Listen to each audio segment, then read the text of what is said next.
Hello, everyone. This is the Hyperwave podcast, and this is Socrates with Tyler Jenks. We are going to be taking a look at the recent Bitcoin price action. First, want to say Happy Memorial Day to everyone, especially those who served in the military service. Tyler was in the Coast Guard himself, so wanted to say big thank you to him, as well as the rest of the veterans and anybody that you are remembering today. We've got a beautiful afternoon here in the Rocky Mountains. I had a great time yesterday afternoon at a friend's house who had a cookout. Bunch of good friends there. We had a bunch of good people and good food, so that was a great day. Did you get to do anything fun for this holiday weekend, Tyler? Yeah, we've had a great time. Had family over and cooked out. We've got a great pool here. We got a little bit burnt, and that's a great way to spend Memorial Day, as well as thinking of all the people that sacrificed for this country. I appreciate you acknowledging my service. Interesting. My whole family, uncles and grandfathers, all served. A number of them served in World War II.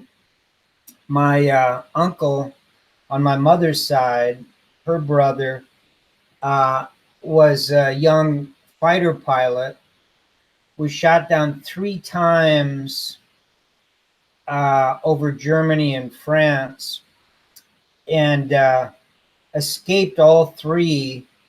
Ended up one was on the Russian front. He had to walk literally from Russia through Eastern European countries, down into Italy, up into France, back to the coast, back to the UK, and then got in a plane again, did it again. And then after the war was over, in Europe, the Victory Day had been proclaimed. He was flying over the English Channel and got shot down again, and he did not survive that one. He was 24 years old. It's just incredible when you hear these stories, and particularly when it's part of family. Obviously, I never met him, but I've followed the story. My mother was in the Red Cross in World War II, and she was with the 3rd, which was Patton's division, and actually went up at the Battle of the Bulge, and she was with the group that began going into the concentration camps and releasing what survivors there were, and have an incredible scrapbook of photographs of all of that we've been looking at since we were little children. Yeah, it's a very important day, a great day. Most people may or may not know that our partner, Leah, was the founder of a group called Veterati that was raising money for veterans who were going down to Puerto Rico and helping after the hurricane down there. A lot of veterans went and joined forces, just completely voluntary, to help out with everything that goes on. It's just amazing what our servicemen do. So thank you for bringing that up. Absolutely. My pleasure. And thank you again for everything that you've done. So with that being said, I guess we can go ahead and jump right into the charts. So I will go ahead and put it on screen share. And we are just going to be taking a look at the recent Bitcoin price action and talking about what Tyler is doing and what we are seeing in the charts. So hopefully my mouse battery doesn't die. Are you able to see this chart? Yep. All right? That looks All great. right. So just starting with the ascending triangle that we were looking at on the previous show, that did end up breaking to the upside, and that occurred yesterday, right before I was heading over to a friend's house for a barbecue. The price was breaking through 85, 86. It stalled a little bit at 87 and then made a push up to 89.47 is the high that I'm seeing, and that is on Gemini. So here we are coming back to retest this area here. The 8,700 area is where I've been expecting us to find support, or that was at least the major area of horizontal support that I was not necessarily wanting to see the price retrace below. Right before we hopped on, we did dip below 8,700, so I was curious to see if that would be able to find support above this 9 EMA on the 4-hour. So far, so good. We'll be watching for a close above this 8,700 area. And as I mentioned, I was going long down in this area, and I did add with a stop market order at 84.50. So now the question becomes, am I taking profit here, or am I looking for a little bit more?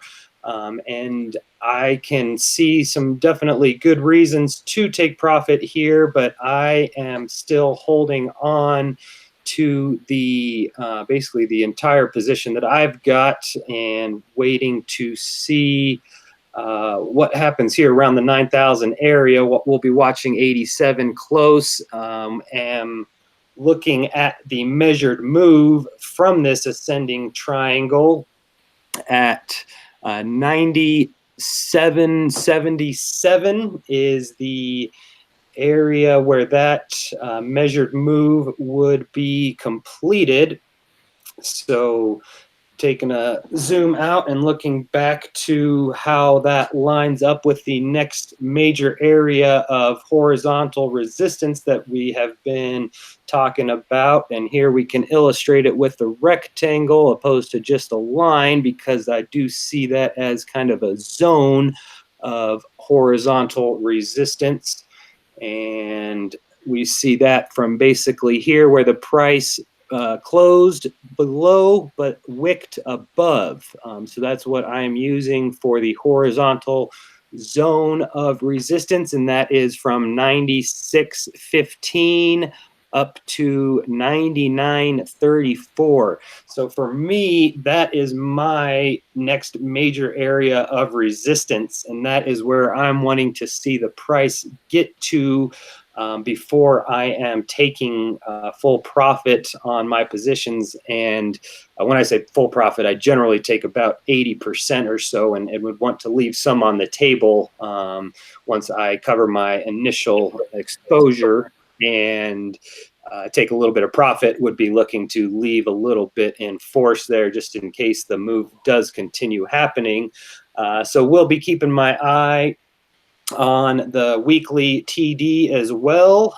We've got this TDST level at 8,900, which is right in line where this current rally has found resistance.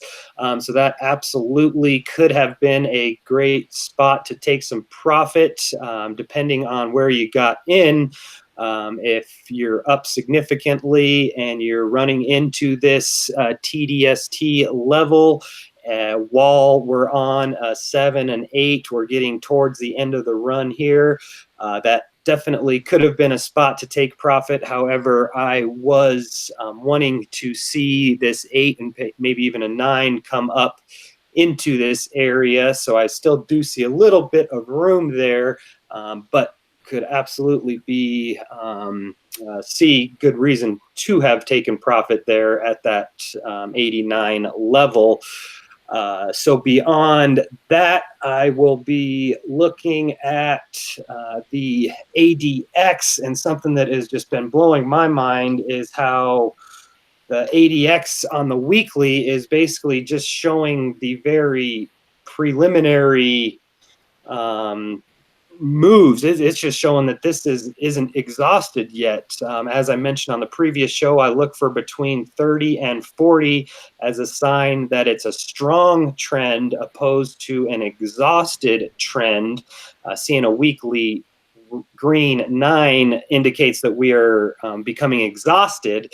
So that's when I want to look to confirm with the ADX, and it is not agreeing with that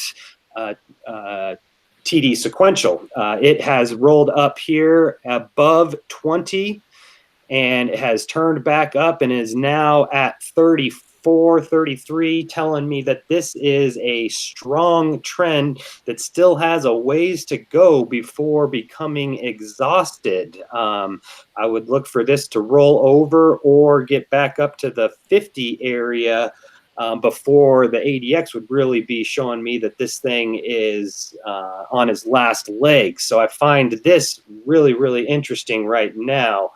Other thing that I find very interesting is the visible range volume profile. What I'm looking at here is wanting to get in all the price action from 32 and above, essentially. So right in here. And Gemini isn't probably going to be the best exchange for that. My other charts are going to be quite a bit messier. Not too bad. All right, so here I am looking at the visible range volume profile, which is essentially volume at price. Where is the most volume occurring? At which price levels? For me, that's a very strong indicator of horizontal support and resistance. So here we see the highest volume node with the point of control down here from 33 up to 4,000. This is where the most volume has occurred above the 3,200 level, was right in here. And we noticed that as soon as we got above that, the price really took off. And that, to me, represents breaking through the most major level of resistance. So here we had the next major area of horizontal resistance, which most people just knew kind of intuitively or from experience, that right here in the 66,000, 6,300 area should be a lot of resistance, because we spent a lot of time at that area for support. In other words, there was a lot of volume at that price. Since there's a lot of volume at that price, that indicates what was significant built up support and is expected to be turned into significant resistance. Didn't really happen as most were expecting. We just kind of shot right through that high volume node right there, right through 7,000, and we've continued on up. And now we have just worked our way through the last major high volume node that I've been looking at. Essentially, all the volume has been occurring down in this area, and we are now above it, which to me indicates that this should now become support. When you're above high volume nodes, they should be support, and when you're below, they should be resistance. So now that we are above the highest volume nodes, that tells me we're above the major areas of horizontal resistance. So to me, this is very, very intriguing. If we can get back above here, this 92, 93 area, there is very little built up volume in these price levels. And that makes sense, because we shot right through it and we shot right back down. There wasn't much time for there to be volume at those prices, which is another way to say that there aren't many bag holders waiting to get out. There aren't many big traders who have been holding on to these positions, and now they're waiting for the price to get back so they can get out at around break even. That, to me, seeing small volume tells me that there aren't many people waiting to sell, that there isn't much built up resistance there. So essentially, this is, to me, what is going to be the most important, is going to be this next horizontal zone of resistance along with these high volume nodes. If we fall back into this guy at the 78 to 8400 area, that would be an indication to me that we need to come back down and test this highest volume node down, not the highest, but the next highest at 63 to 7. So that's what I will be watching for very closely, is that support that I've identified at 87, and then the next level up at 85. If we start retracing below 85, then I am going to be most likely looking to cover my positions. They would be very, when I added on at 84.50, that would be now getting closer to break even, and the initial positions would be now having lost a significant amount of unrealized profit if we do retrace below 85, and I would likely be looking to get out at that point. But for now, I'm really waiting for and expecting the price to go up to about 9,600, and that's what I'm expecting, seeing this volume that has been that breaking through these high volume nodes is confirmed by the green buying volume bars that we see down here. We've got big buying volume that is what kind of allowed us to get through these high volume nodes. So now I'm expecting those to become support, but we'll have to wait to see. We are extended here and in need of a correction at some point. So it would make sense at any point throughout here that does occur. So it is, I will be watching very, very closely and trailing my stops pretty tight, and then aggressively taking profit if we do get to this 9,600 area.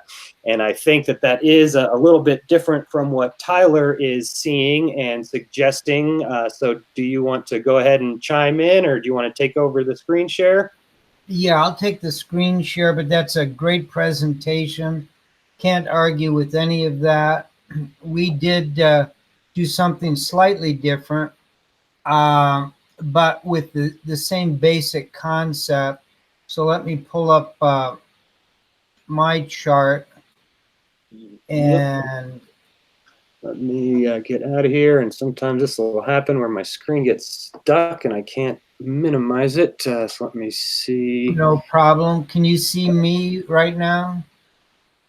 I am stuck on this screen. I can't see anything. I'm not sure. I'm not sure what to tell you here. Okay, shoot. let me just take a quick Need look to restart. here.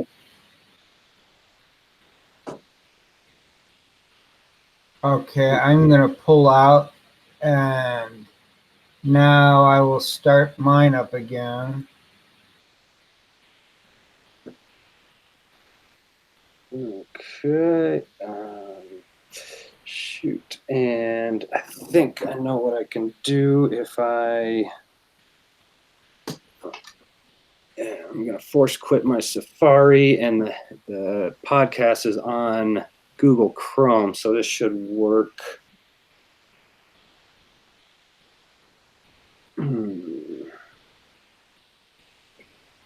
Shoot. It didn't quit all of them. Gosh darn it.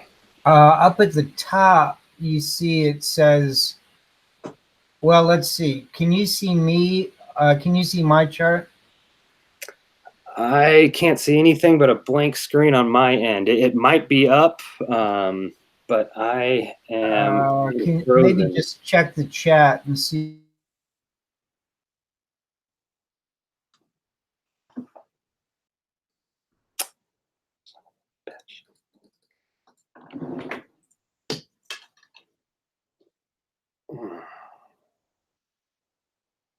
God.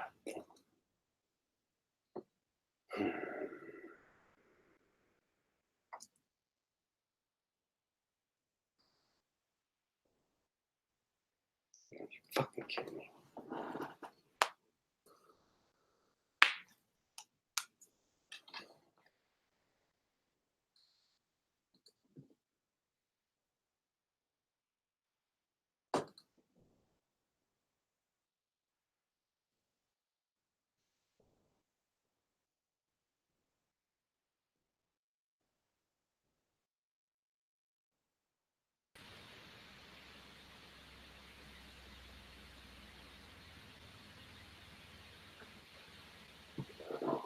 Are you still able to hear me?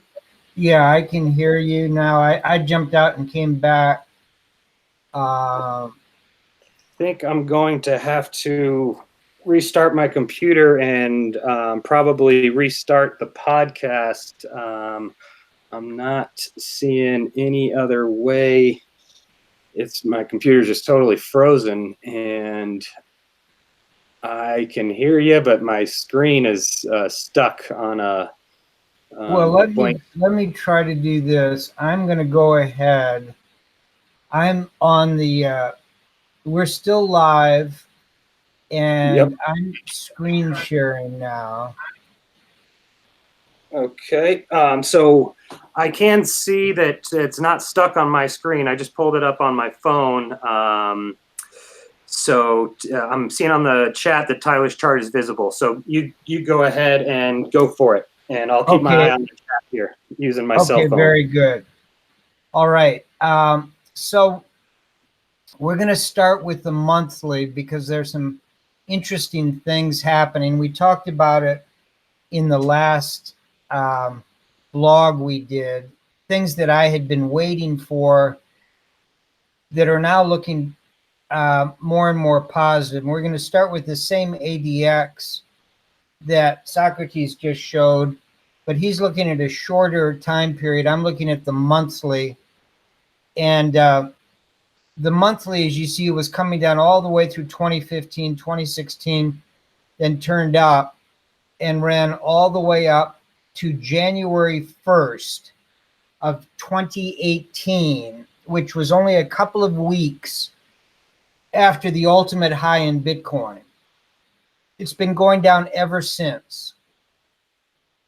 And just to show you, we have flattened out here, but we are coming to the end of the month of May.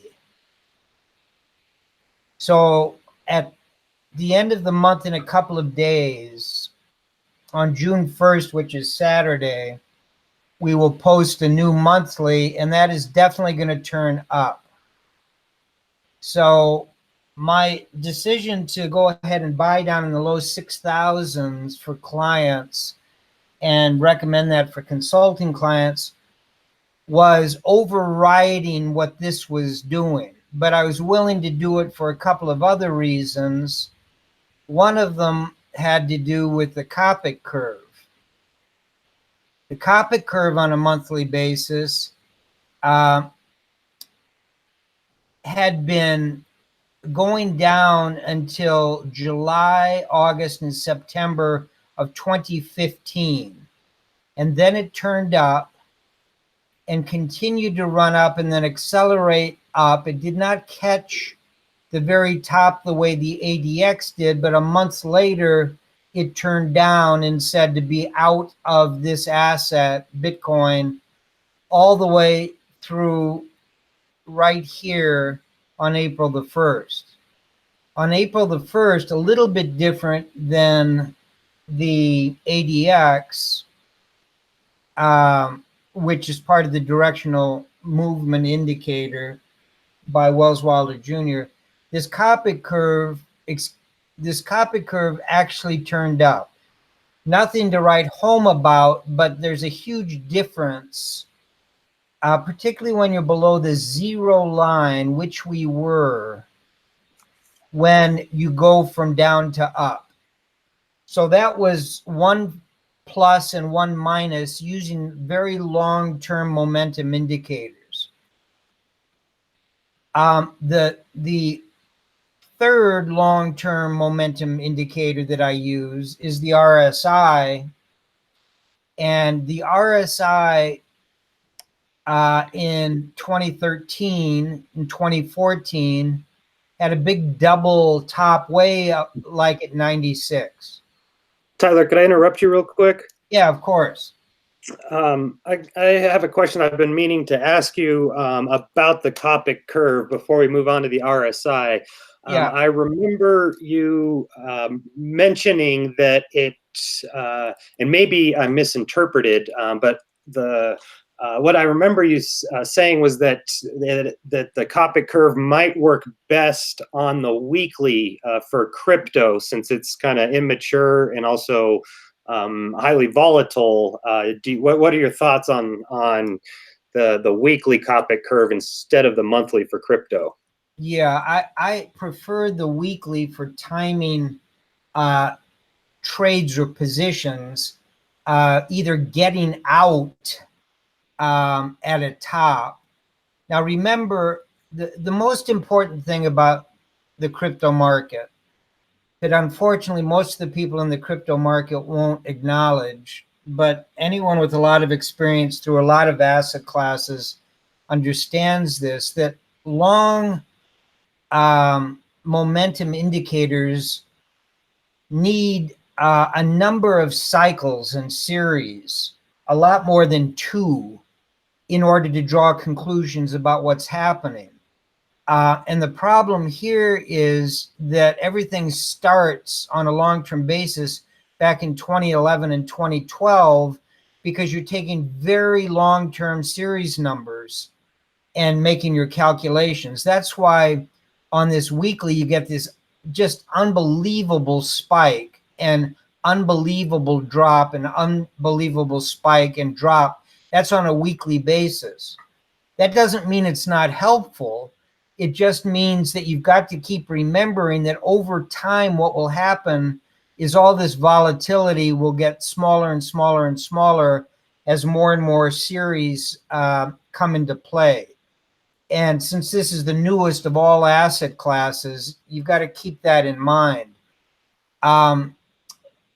Remember, when you talk about monthlies, you are really thinking very long-term trends, which is the only thing I really care about. I want to be out of long-term downtrends and in long-term uptrends. I'm not going to try to catch the bottom of a long-term downtrend.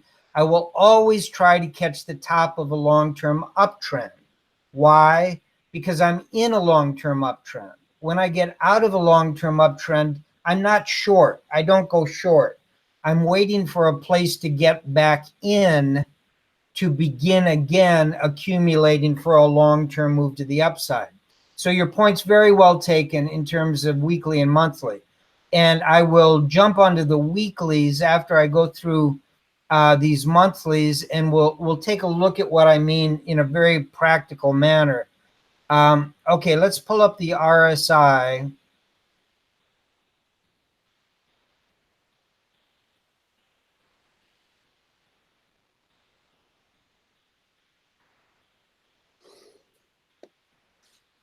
On a monthly basis. And what I was talking about before in response to looking at weeklies is the monthlies telling us an interesting story on Bitcoin. Because back in the first big run up, we had a double top at 96. That's unknown basically in the investment world. And we did it again at the top in 2017, kind of a double top at around the 94 to 96 area. Usually 70 is about as far as you go. You get overbought at 72, 75. Sometimes you make it up to 80.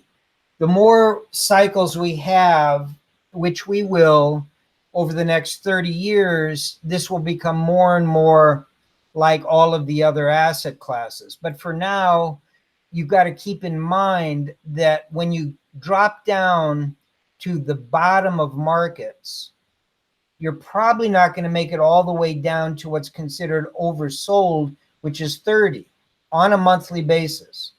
We got down here to about 44, and we recently got down here to 43 before turning up. Now, let's take a look at the weeklies of all of those, starting with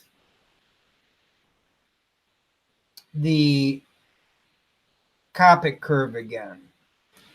Now, the Copic curve on a weekly turned up all the way back at the bottom at 3,100. That was early January into early February, where it bottomed. Now, it bottomed here also in April. Now, in April, you know where the price was. April of 2018.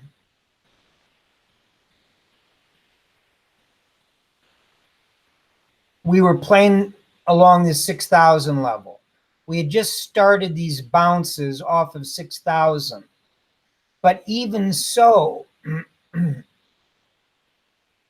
we came to a low because throughout this period, what was happening is we'd bounce off 6,000, get up to 10,000, go back to 6,000, go up to 8,500, go back to 6,000, go up to 7,500. And finally, all of that sideways action, the momentum caught up with it, and it finally turned down and took this low out and kept going down all the way. The absolute bottom looks like January 21st of 2019. So let's look at the price. January of 2019, right here is January 7th. This is the 14th. Here's the 21st. So that ultimate bottom in the weekly Copic curve came right here. And it turned up, giving a buy signal. So it was almost perfect in calling the bottom on a weekly basis. Let's take a look at the ADX. The ADX bottom back here, November the 5th of 2018. Let's take a look at the price. November 25th of 2018 was right here. We hadn't even hit the bottom. And then we had 1, 2, 3 weeks, the ultimate bottom in between, 4, 5, 6, 7, 8, 9, 10, 11, 12, 13, before we took off given the other index. So all I'm saying is there is still a tremendous difference because of the short time period between the monthly and the weekly. The monthly is the most important, but that doesn't mean the weekly cannot catch intermediate term moves prior to the monthly giving its signals. And we don't need to go into a lot of detail on that, but I just wanted to walk through that. Now, I didn't take any of those weekly buy signals because of two things. One, Hyperwave was back then and still is today signaling that the bottom is not in. But another indicator besides the ADX, besides the Copic curve, besides the RSI, called Consensio, finally all the way over here in April, as we broke through the 4,200 area and ran all the way up on this candle to 53.45, we had a bunch of crosses on the Consensio system on a weekly basis. So let's just take a quick look at that without the price. These three lines, the long term, which is the 30-week moving average, the short term, which is a very short 2-week moving average, and the intermediate, which I use a 7-week simple moving average on a linear scale. I never use a log or a semi-log. Okay. This is the period that got me very interested, that maybe an intermediate term move, which I define as weeks or months, was beginning. And when we got the first crossover, which is the short term above the intermediate term on February the 4th, And then the short term crossed the long term on April the 1st. And then the intermediate term crossed the long term on April the 15th. We now had two of the three things I need to declare at least an intermediate term move to the upside. The last piece was the long-term moving average turning up, which it did on April the 29th and has been going up ever since and is about to begin accelerating up. Why? Because all of the short and the intermediate term in the price is so far above it. We could have a big correction all the way down to the low 6,000s, and this long term will keep moving up, which is my definition of a bull market. But it is not yet my definition of a long-term bull market or a long-term trend. We are still in an intermediate term trend move, the same as all of them we have seen since the top. And I don't want to beat a dead horse, but I'm going to beat a dead horse. This is a very important action that was described a little while ago by Socrates. And the reason it is has to do with in this intermediate term up.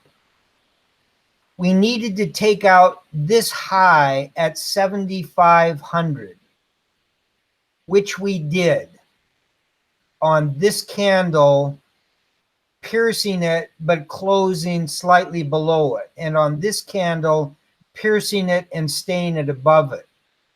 That took out the 7,500 level, which was this high, the only high all the way down to here. We had highs below highs, below highs, below highs, below highs, below the ultimate highs. So the first thing you want to happen is you want to have price go above the previous lower high, which it did, and that's where we bought. Now, we did not buy up at that level. We put in orders to buy below 6,800, below 6,600, 6,500, 6,400, and 6,200. At the time we did that, we were way up here at 8,000, 8,200. And the only reason I thought we would get some sort of a pullback were a couple of short-term indicators that said that we might run into trouble at this old line, which is the phase 2 line of the hyperwave, which when broken is no longer a phase line, but still is an angular trend line, and that's just what happened. We got up precisely to that line on a weekly closing basis after having pierced it with this small wick, but was rejected. And then we went all the way down to the ultimate low of that week, which was 61.78, giving us the ability to put money into Bitcoin, starting at 6,800 on the downside, not the upside, 6,600 on the downside, 65, 64, and 62, depending on which clients and who was taking my advice at that time. It turned out quite a few did. So now the question is, where are we? Well, we're in a very interesting point, because this candle, number 7 on the sequential green, that just closed last night, closed high enough, 87.33, that it closed above the second high, above the 7,500 ultimate low high. And now we've got the price closing weekly above the 2 previous highs. And to me, that's significant. And by significant, what I mean is it did one other thing last night. It closed above this trend line, which was a phase 2 trend line and now is simply a very long trend line with a very ignominious past. It's an important line. And we cut through it fairly easily after this weekly problem that we had 2 weeks ago. Now, as Socrates was saying, the question is, what is about to happen? Well, I still believe we're in an intermediate term bull market. We approximately are up 30 to 33% from our purchases down here in the low sixes. What we did today, different than Socrates, is we sold half of our positions today, this morning, on this little candle. We are not selling those because we think we are immediately headed down and we can't go higher. That's why we only sold half. We're going to keep the other half to see how high can we get on this intermediate term move before we begin another intermediate to long-term downtrend. Nobody has the answer for that. We've got bullish Consensio, bullish Copic on a weekly, bullish a lot of other indicators, not only the ADX, and I would say the RSI on a weekly basis is also long. But we're running into some problems on some other ones. This is, I know some of you don't care for all of this technical analysis, but you're being silly if you don't understand how important this dotted red line is, a setup trend line. If you just take the time and run a bunch of charts, it can be on Bitcoin or anything you want, use the sequential system and look at how powerful the setup trend line is.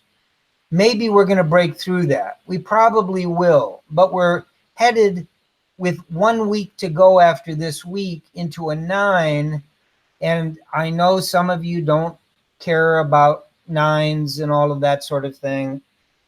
Believe me, you're being silly if you don't take the time to look at what these 9s do on the sequential trading system on a probability basis. So in any case, that's the action that we've taken, with the idea that there are a bunch of other lines and overhead resistance that Socrates talked about, and you can listen to Tone's broadcast earlier today, where we've got a 9,400 0.387 Fibonacci coming up to us. We've got to get above this and close above it. The setup trend line, we've already taken out this trend line. That's a positive. And then we run into these two green lines that almost no one acknowledges, but I believe they're very important. Just as this green line, I believe, was very important. Most people now acknowledge that. At the time that we were talking about it, all of these bounces off 6 had not yet taken place, and the final drop below it had not occurred, and it now has. And then finally, at the bottom, this range between 4,000 and 42 with these red lines, I believe, were very important. They kept the price below them for about 3.5 months, and this is what it took to break above them. Tremendous buying power, at which point we stayed right along the top of that second red line for 5 weeks before we lifted off. I think we're going to find the same kind of problem up here. This line's at 10,100. The second line's at 11,100 approximately. So I see 1, 2, 3, 4, 5 5 or 6 big zones of overhead resistance. This is a big one also right here, which is the next high in this series of lower highs. We took this one out. We took this one out. We're now working on this one. We've still got this one. And we've got these other areas of overhead resistance. With all of that overhead resistance, we decided we would get out of our low 6,000 trade in the low to mid 8,000s and sit on the side with half the cash. Remember, we only put 20% of X in. Now, X is a very big number for some of the traders that we're working with, meaning 100 or hundreds of Bitcoins. And others are doing it with 1 Bitcoin or 2 Bitcoins or 3 Bitcoins. It doesn't matter what X is. We do the same thing for everybody, regardless of size. So when we say we are willing at 6,000 to put 20% of your assets in, which are sitting in cash and therefore perfectly safe, all you're doing is missing opportunity if it goes up, but you don't lose any money if it goes down. Now we have decided that we are getting closer and closer to some kind of struggle that is now ill-defined. And therefore, we are entering a period where the opportunity has paid off. And now we're going to convert that back into cash and then wait for further opportunity. If we continue higher, we will be exiting very probably that other 10% of X that we still hold. Where would we buy it back? Well, clearly, we are going to buy back heavily if we come back right away over the next week or two, back down to the low 6s. I believe that it held a very important break. I think it will hold again. And the higher we get, the larger the percentage of the correction is down to this 6,000 level. It will quickly qualify for the 30 to 40% that Tone has been talking about. But if 30 or 40% had occurred at 6,000, we could have gone all the way down to 4. Once we're up at 9, 30% is just $2,700 off of 9. That gets you back to this region. I'm very interested at this point of seeing if we do get that sort of a pullback, getting back in not only with what we have exited, but probably with double that amount the next time, 40 and maybe even 50% of X. Way too early to make that call. There's still a lot to happen between here and there. There's often a slip between the cup and the lip, and that's the way I approach everything. Let's take the other side of that equation. As Tone pointed out, you need to have 2, 3, 4, 5 scenarios in mind at any point in time. And with each new candle, monthly, weekly, daily, hourly, you have more information. Therefore, your plan for all of your scenarios needs to constantly be changing. If we are to break above this setup trend line in the next week, next day, next hour, and close, if we then break above the 9,400 area, if we break above Socrates' bands having to do with price at volume, if we break above this high, this closing high was 96.23, this closing high was 86.96, but this intraday high on this red candle was 96.34. Somewhere around the $9,600, $200 more than the Fibonacci line, we've got another test. Then we've got another test and another test and another test. This thing could just keep on moving right through all of these zones on increasing volume, ignoring the 9s. or getting a 9 on sequential with only a 1 week brief sideways pullback before heading higher. Nobody knows at this point. And when nobody knows, that means I always take the most conservative trade on the table. And to me at this point, it is lightening up on positions you've had. Now, a number of my consulting clients did buy the break down here above 4,200, above 4,800, above 5,000, above 6,000. And now they are in the same position of they are holding long positions with big profits, bigger than the ones that I am in, or my clients that went strictly by the book of what I was saying, but they're still in the same position. So I told them the same things today. I would be taking half off the table today. Let the other half run, and let's see where this wants to go. So all in all, very exciting times for Bitcoin. Is it possible this is the all-time low? Yes, of course it is. Consensio is saying it is, but that is not strong enough for me to change my mind on the hyperwave targets below 3,100 all the way down to 1,000.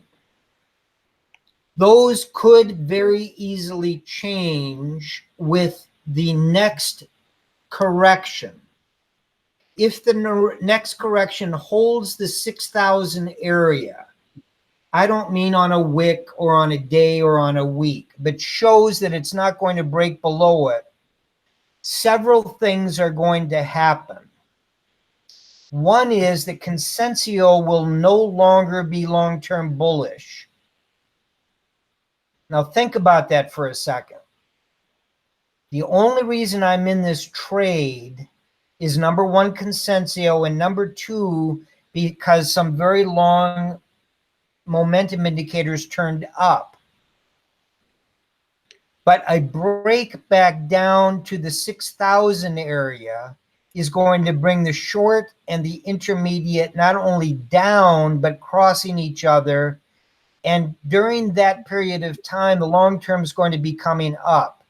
There is some point out here in July or August at which, if we don't keep going up, we are going to begin getting sell signals on Consensio. What that means is one of two things will happen. We will hold, bounce, and go up and reestablish a fully bullish Consensio, which on that second move, to me, will have the possibility of going from an intermediate term bull market to a long-term bull market.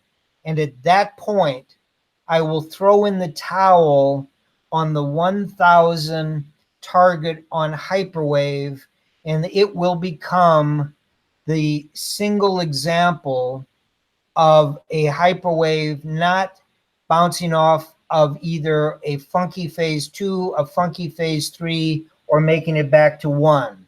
So be it. But it will take that sort of action to tell me that. What other possibility is there? The other possibility is we come back down. We've already said what happens if we don't come back down. The other possibility is we come back to 6,000 and it does not hold.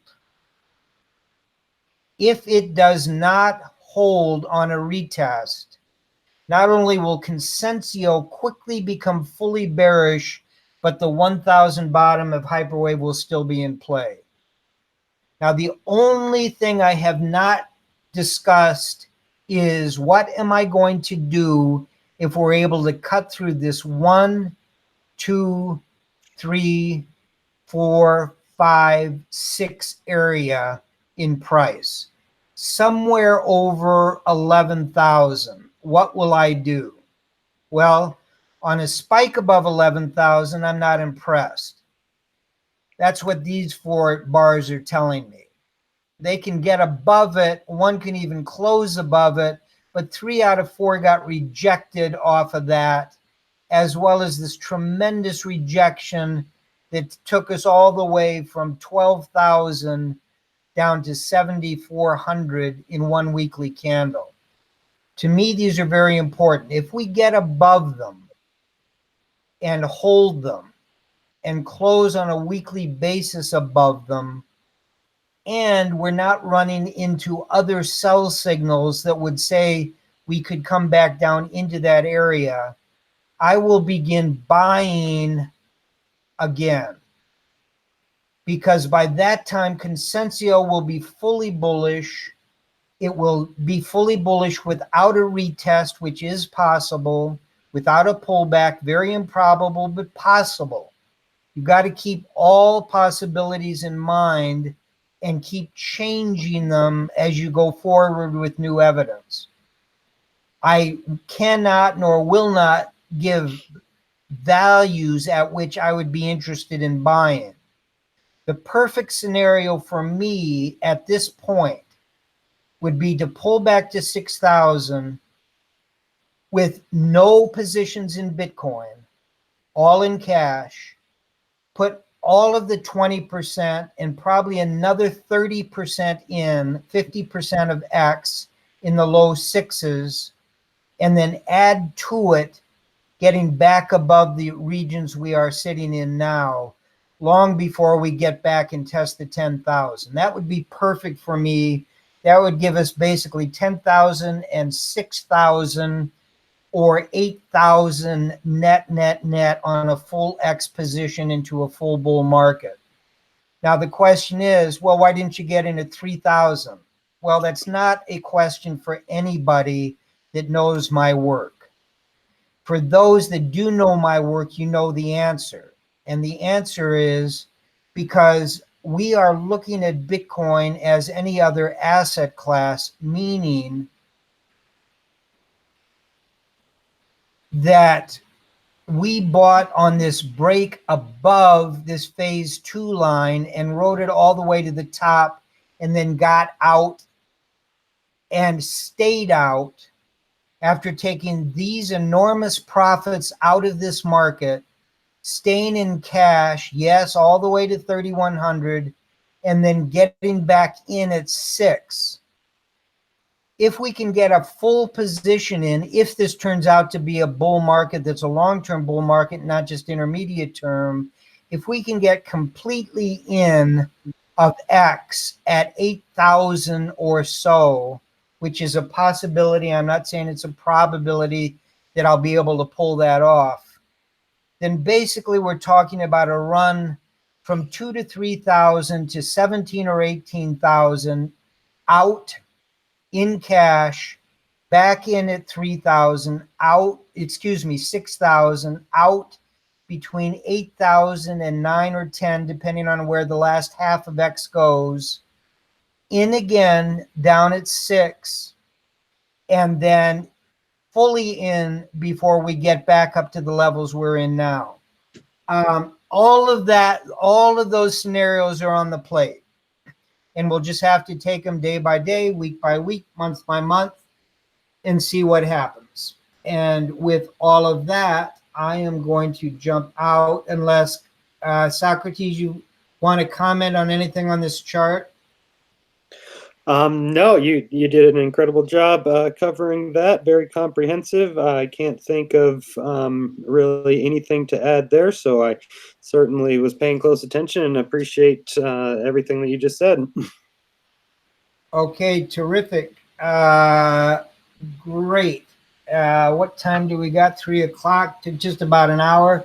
Not bad at all. Thank you all very much. I want to remind everybody once again that we have taught the Hyperwave system, and we did that first because it's the most important in my mind, not for Bitcoin, in general for investors for the rest of their lives. No, nothing has been discredited except possibly one target. We made it from 20,000 down to 3,000. We didn't make it all the way down to 1. I still think there's a possibility, maybe even a probability we're going to. We will revisit that as time goes on. Then we introduced Consensio, which is available to use at all time periods for all asset classes. And that's why we taught it. It is the most important proprietary trading system that I have, even though I rank Hyperwave higher. It's just that Hyperwave does not occur very frequently. So for most of you that are interested in all the other markets, not just Bitcoin, it will be the most useful. So we taught that. We had a webinar on it. Now we are teaching a third. We tried to time the teaching not only through our vlogs, but our webinars in a timely fashion because what was going on in the marketplaces. And we're doing that again this Saturday coming up on another program called the Selgin. No, this is not a program that I put together in the last 3 weeks because Hyperwave failed to go to 1,000. It was put together 30 years ago. It's been used on billions of dollars for large institutional accounts under very strict scrutiny by all kinds of pension consultants, boards of trustees, in a very competitive world in which you have to outperform all the other managers or you lose the accounts, which we consistently did not do, meaning lose the accounts. And that's because of these systems, plus a lot of traditional systems, fundamental and technical, that our team used, our team of about 20 portfolio managers, senior portfolio managers, assistant portfolio managers, with me as the chief investment officer.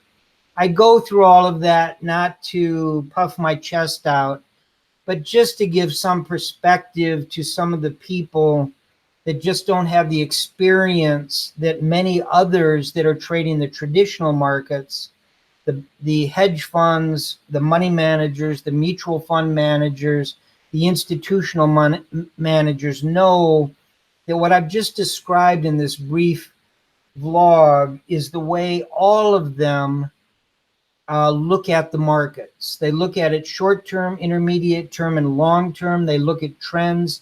They look at short fundamentals, long fundamentals, and then they place money in the highest opportunities with the lowest risk, and then constantly on a daily, weekly, monthly basis, change all those risk profiles. Why? Because every day that goes by, you get new evidence. Okay, so that's this Saturday. It's called the Selgin Trading System. It is not useful really in between tops and bottoms. It is very useful at tops and bottoms. And because of that, when we're talking about are we in potential tops in the US stock market, are we in potential bottoms in other world markets or currencies? Where are we with gold? Is gold giving us Selgin trading system signals? That's what we're going to teach. It'll be 4 hours long from 12 o'clock until 4 o'clock. We'll probably go to 5 with questions. But in any case, anyone that signs up for it's $150. If for those people that sign up for it, you don't have to be there because you will get the entire 4-hour broadcast anytime you want to have for your own. And then Socrates, if you don't mind just spending a minute going over the write-ups that you've done about the Selgin system, just so everybody understands what they will be receiving in terms of a written description. Yes, I would love to. Unfortunately, my computer is still frozen, and I am pretty much have my hands tied here. Well, no problem. Maybe just describe it real quickly. You don't have to show anyone. What is it you accomplished in those? I think it was 25 pages or so. Yeah, absolutely. We're up to, I think, about 35 pages now, and it is a very comprehensive overview of the entire system, starting with the basically the megaphone sort of archetype for broadening tops and bottoms, distinguishing how Selgin is different from that, and also touching on how it is similar, and then going into a number of examples which show completed broadening tops and bottoms, as well as active broadening tops and bottoms, and how Selgin would be trading them. And then also have a section for stop losses, which covers the unique stop loss system that Selgin implements. So it will be a very comprehensive sort of study guide, and it will have a number of charts, and it will also have all the rules that we will be going over, as well as a number of active examples that can be basically, you can use the rules to start trading in the active examples right away. So that's what will be available in the study guide. Fabulous. That's great. Thank you for all that work. Okay, thank you all very much. Sorry to jump in on a Memorial Day, but Bitcoin never stops moving. Thank you all very much, and we'll see you next time. Thank you. Bye-bye.